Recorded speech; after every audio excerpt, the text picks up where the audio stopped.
Hey, everybody. Welcome to another edition of NASCAR Radio. This is episode number 36. I'm your pal, Val. Jason has the day off. This is NASCAR Radio, the merging of NASCAR and NASCAR Trading Cards. I have a quick show for you today. We're going to talk about the race winners and results and their trading cards. They were in Las Vegas. We're also going to talk about some of the eBay auctions that have closed with some eye-popping numbers, and also, if you're kind of getting priced out, some other avenues for you to look at. But let's jump right in. The trucks were racing in Las Vegas last week. The winner was John Hunter Nemechek, beating out his boss, Kyle Busch, for the win. If you remember John Hunter Nemechek, he was racing in the Cup Series last year and went down to the Truck Series, running for Kyle Busch Motorsports. That's probably a step up. Kyle Busch Motorsports, his Truck Series, he produces some really good trucks. They seem to win quite a bit, so John Hunter looked right at home there. Our highest finishing rookie was Chandler Smith. He finished in the 19th position. He's running for Rookie of the Year with Haley Deegan, Chris Wright, Chase Purdy, and Carson Hochbar. So Chandler Smith, his rookie cards are in the 2021 Donruss. He only actually has a signature series. So right now, the only thing you can get is the signature series autograph, which is, has a different variation as well, the red, gold, black, and the base. Panini is, over the years, they usually include rookies like that as only autographs. So I wouldn't be surprised to see him maybe in something like Chronicles that will come out later sometime in the year. I have not heard of a time yet, and as soon as I do, I will let you all know. But our winner, John Hunter Nemechek, I keep on talking about that 2016 certified, and here's another example. His rookie cards are in the 2016 certified base, the card number 47, as well as potential signers, variations or parallels, I should say, of the base card: black, blue, gold, green, orange, purple, red, silver. He's also in the Prism, 2016 Prism. He's in the Signature Series, like, we were talking about with Chandler Smith back in 2016. He is in Prism, but only with signatures and fire suit fabrics. He does have a base card in 2016 Torque, card number 65. And then they have parallels of that as well as Artist Proof, the Blackout, blue, gold, hollow silver, red. There are memorabilia with combo material signatures, printing plates, and Torque Test Proof, black cayenne, magenta, and yellow. Those are also, I guess, one-of-ones with those different colors. So John Hunter Nemechek, 2016 is rookie year. So I would not be surprised to see him in victory lane a few more times before the playoffs. So, and then switching over to the Xfinity Series in Las Vegas, A.J. Allmendinger took the lead and held off the field on the final restart with 12 laps remaining to get his fourth Xfinity Series win in the last 16 races. So AJ's been in some of the different series. Whenever they do a road course, he's always a favorite to win on the road course. So his rookies are actually in 2007 Press Pass, in Premium, in Stealth, VIP, Tracks, Wheels, American Thunder, and also with Press Pass signings. So with Premium, there's a red version as a parallel.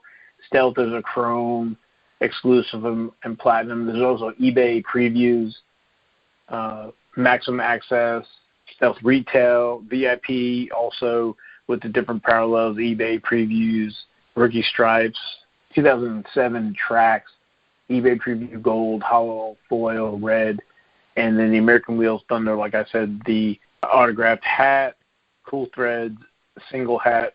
So that is our winner, A.J. Allmendinger. And the highest finishing rookie was Josh Berry, who we've talked about before. He finished in the 7th position.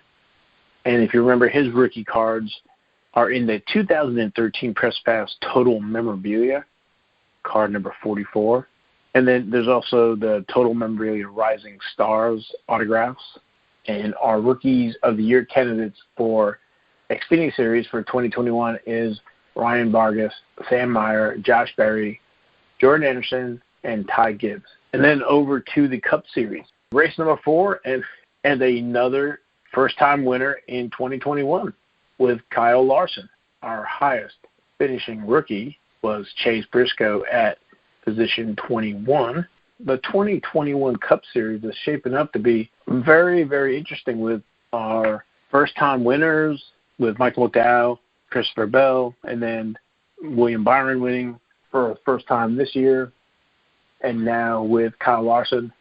And I seem to remember from last year that, the first few races or, getting into the first few months, we had multiple winners with Denny Hamlin, Martin Truex Jr., Kevin Harvick, to name a few. So I was really surprised neither one of them have won this year, but Kyle Larson gets the win. This is Kyle Larson's first win with Hendrick Motorsports. I wouldn't be surprised to see him win a few more this year.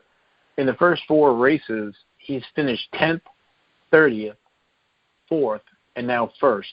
So it seems like the team is gelling and they're getting better. So we will see in Phoenix how they finish. But it looks like Kyle Larson is adapting to the new team very well. And if you remember from, I think last year we had talked about Kyle Larson, his rookie cards are in 2013. They are in the Press Pass Fanfare and Press Pass Total Memorabilia. I believe it was the Total Memorabilia that came out first in 2013, but I think there's a 50-card set. So at the end, they have the rookies. So Kyle Larson is in there, card number 54. And I want to say Chris Buescher is also in that set. And there's different parallels, black and white, gold, and red. And then there's the Rising Stars autographs. It's a thicker card, and it's like there's a shadow box out of it, and the auto is inside of there. It's like a 2-card stacked together with that die-cut area cut out where the autograph is at. And then with the Fanfare, that's card number 68, and there's a few different parallels with that. The diamond die cuts, green die cuts, hollow foil die cut, there's red foil, sapphire, and silver. And there's also autographs. I want to say some of them are die cut as well, but there's a blue, gold, green, red, and silver. And then there's Magnificent Materials gold and silver. Again, these are all affordable. They have not skyrocketed in value compared to maybe some of the other cards. I think everybody is prospecting on, say, like Ty Gibbs, comes to mind, while you can get an autograph of someone like Kyle Larson for about the same money or maybe even less. So, and then our highest finishing rookie, like I said, was Chase Briscoe at spot 21. And if you remember from conversations, which we're going to be talking about Anthony Alfredo and Chase Briscoe quite a bit, since they're the only 2 rookies going for Rookie of the Year in the Cup Series. And Chase Briscoe has cards in the Panini Certified 2018 with the different parallels, and then also with Jumbo Associate sponsors in Panini Prime, no base cards, race-used quad fire suits and sheet metal. But he does have signatures in Panini Prism, 2018 Panini Prism, scripted signatures with the different parallels of that, and Victory Lane signatures. But the only base cards in 2018 are the Panini Certified. And our playoff standing so far after Las Vegas is Kyle Larson in first place with 1 win. And he's over these other folks, going by points. Second, Christopher Bell. Third, Michael McDowell. William Byron is 4th. 5th, Denny Hamlin. Brad Keselowski, 6th. Chase Elliott, 7th. Joe Logano, 8th. Kevin Harvick, 9th. And 10th is Martin Truex Jr. So I know it's still very early in the season, but Kyle Larson, Christopher Bell, Michael McDowell, William Byron have secured their spots in the playoffs for the most part. So been a really, like I said, interesting season. We've got all these winners here. We have the 2021 Donruss out. It seems to be doing very well. Some of the big three, or I should say the big three, are creeping up their prices for hobby boxes. When I checked the other day, they were approaching about $90 a box now. So, and I know we have been seeing prices rise across all the other sports in trading cards. Is really insane, the amount of money being spent compared to years past and what I guess things are costing now as well. So I did notice two, or I think we've talked about it before, but the 1972 STP Ricard Petty, there was a mammoth sale earlier on in the week that I think we kind of need to talk about. It was a PSA 9, 1972 Ricard Petty, like I said, and basically it sold. It was a buy it now, and it sold for $15,000. This is the largest sale that I know of a NASCAR trading card, base card, and graded by PSA.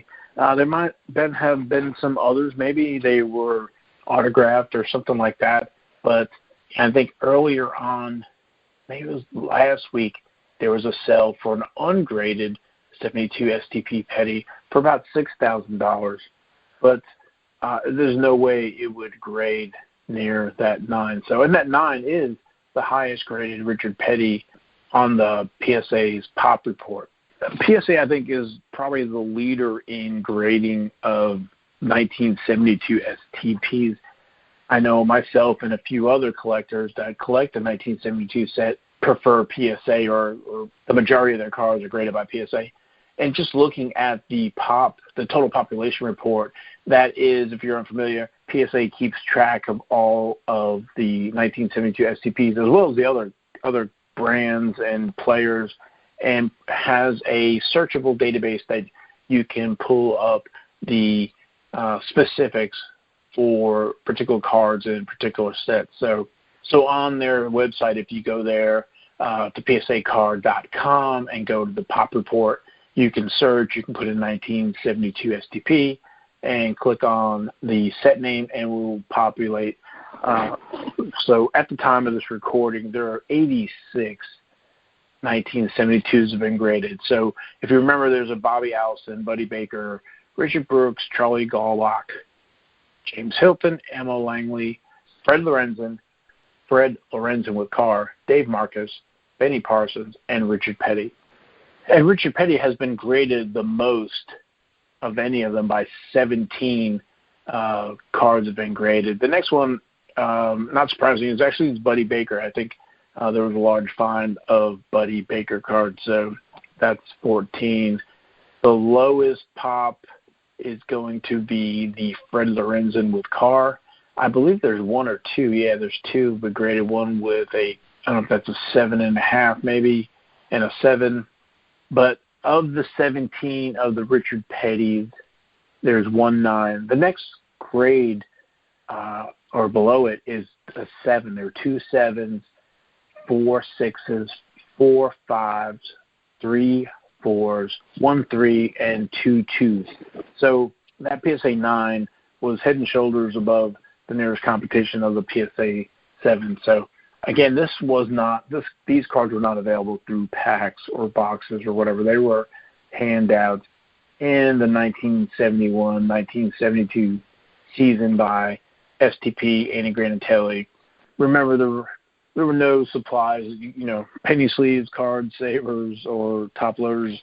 Screw downs and all that stuff really didn't show up, I think, until the early 80s, and then was more prevalent in the later 80s. So, again, there's only, of all the 86 1972 STPs through all the drivers, there's only 2 10s. Both of those are Emo Langleys.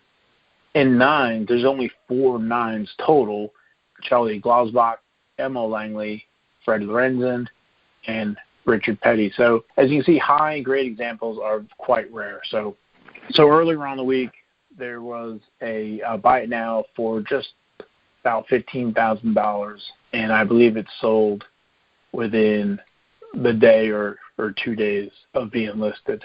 I guess if you want to be a stickler, it was $14,999.00 with free shipping. So, but all these sport markets are seeing record numbers for the cards. And now that's great if you're sitting on a bunch of Richard Petty's or maybe some of these other ones, but it makes it difficult to try to acquire some of these now. And there's other options, if depending on what you like to collect. But I think some of the drivers haven't seen their cars appreciate yet, and it will happen in due time. The Dale Earnhardt seniors, but trying to find those maybe in the rough, probably not on eBay. It seems that the folks who have some of those high dollar cards have put crazy numbers on their auctions or buy it now. So you might have to find through Facebook Marketplace or some of these other places. But to know what you're kind of looking for, and if you stumble across it and you get a good deal, it's always pretty cool to do that. So, and one of the other things I wanted to say is that Jeff Gordon and Jimmy Johnson, the 1991 Trax wax, you can find it for I think a reasonable amount, under $30, $40 a box. And I think when I opened one of those boxes, I pulled 4 of those Jeff Gordon base cards. They're all black. Some people, they love the all black borders and stuff like that. So getting a high grade in that is a little bit more difficult than, say, a white border card. So one other auction that I saw is, I guess it's a heartache auction. Somebody was selling that. So in 1997, in the Maxx set 1997 year in review, there were factory sets and packs, and it says, look for a hand-numbered 1988 Dale Earnhardt autograph card inside. Maxx and Upper Deck, or I guess Upper Deck had acquired Maxx or the assets of Maxx, and they produced 100 of the 88 Maxx cards autographed and numbered, and the backs have numbered out of 100 on them, and Dale Earnhardt Sr. signed them. But it was a redemption, and so I saw on eBay the redemption, unclaimed redemption for the 1988 Dale Earnhardt card autograph. So this redemption card entitles you to a rare Maxx Racing Cards 1988 Dale Earnhardt card from his own private collection. Only 97 of these cards have been autographed by Dale himself and released. To receive your card, return this certificate via registered mail to the address. All redemptions must be received on or before November 30th, 1996. Thank you for purchasing Maxx Race Cards, and again, congratulations. And it's signed by the president of Maxx Racing Cards at the time. And then it's also got looks like a seal in that redemption card. So it's kind of interesting, though, that it says by 1996, but it's in the 1997 year in review set that says that. So I'll have to try to see if I can find any more information about that. Kind of throws up some flags there. But if you look at even a blaster box, or this is a retail box, it says look for 1988 Maxx Dale Earnhardt autograph cards inside. But anyway, that was kind of a heartache to have that redemption. I think that redemption, actually, unused redemption, sold for $200.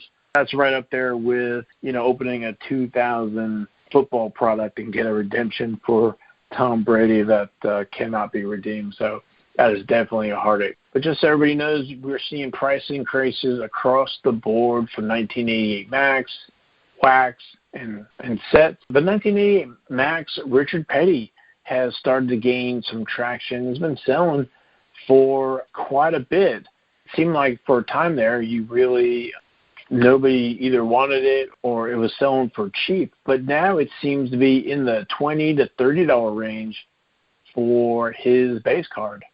We're going to talk about the 1988 Maxx in an upcoming episode. But the 1988 Maxx number 43 originally was Daytona International Speedway.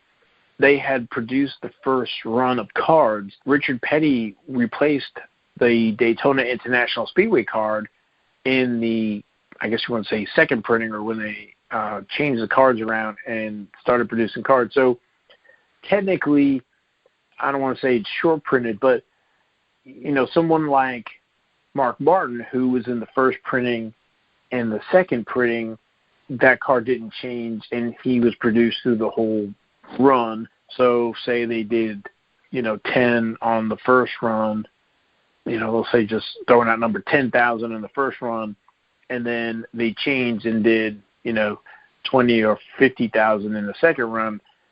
If it was 50, then Mark Martin, it'd be 60,000. But on Ricard Petty, there would only be the 50. So it's not a short printed, but it is short printed compared to maybe some of the other cards. So, and then of course there's that iconic card, a close up of him with his sunglasses, that smile, and his hat. So, but I've seen prices rising for that. I've seen people looking for them at shows, and they're going between $20 to $30 on eBay. I still don't think you can go wrong with those cards. Besides the 72 STP, 83 Uno, and then the photographic stuff, that is Ricard Petty's first really mass-produced card. So that's kind of what I've been seeing. I saw the 1988 Maxx Wax. I think it sold for around $365 for the Charlotte printing. So we're starting to see some of this wax and sets and the earlier stuff take off. We'll see if it's got legs or not. I know a lot of folks are busy with the 2021 Donruss, and like I said, that's been a fantastic product. A lot of fun to break. I busted some blasters, some fat packs, and some hobby boxes. The fat packs I'm not a big fan of. I like the optic cards, so I think you get one or two of the blues in there. The blasters I did like for that price point. And the fat pack, I think it was like $6 or $7 for that fat pack. The blasters, if you can get them for $20, Walmart and Target had them on their site earlier in the year, and I was able to grab some. So you got the orange optic pulsars, I think they call them. Those are really nice, as well as regular Donruss optic. I've seen people on Facebook and stuff, they're pulling the downtowns and some of those other rare inserts out of the blasters. So, if you can open the hobby boxes, I guess that's more your bang for your buck. But if you can't find them or don't want to spend that much money all one time on a hobby box, then the blasters, I think, is another good alternative fun rip. So I've enjoyed the blasters. But I think that's all we're going to talk about today. I wanted to get a show out recapping last week's winners. And then we'll be back next week with our Phoenix winners and diving into one of the older vintage sets. So thanks for listening, everybody. Hope you enjoyed the show and were able to get some takeaways from it. And thanks for listening, as always. Talk to you next week.